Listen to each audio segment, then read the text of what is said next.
Ladies, I just found out what a groyper was. I'll be real with you. As someone who's like, politically in the know, I understand kind of like the factions of the alt-right and like their many, faceted sort of positionalities or whatever, but I also like to go outside and get drinks with friends and like not be on 4chan. So let's do the definition together for a second. Hold on. Okay.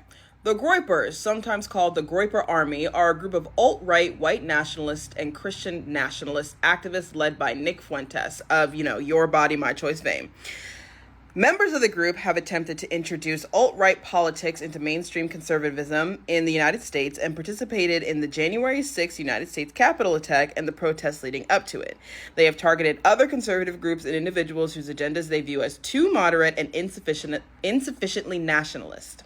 The Groyper movement has been described as white nationalist, homophobic, nativist, fascist, sexist, anti-Semitic, and an attempt to rebrand the declining alt-right movement. So I guess this Robinson boy was one of these.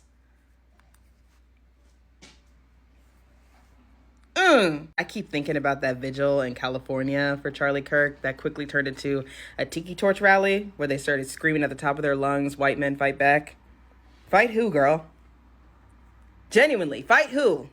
Got almost a dozen HBCUs literally thousands of miles away from Utah that are getting put under lockdown because they're receiving credible racist threats of violence.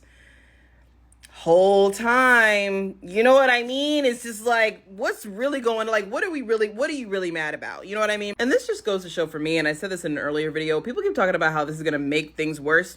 It will just function as an excuse for things that people already wanted to do. What do HBCUs have to do with an assassination attempt of a white supremacist in a majority white state that has been red for years, that has voted conservative for years? What do black people have to do with that?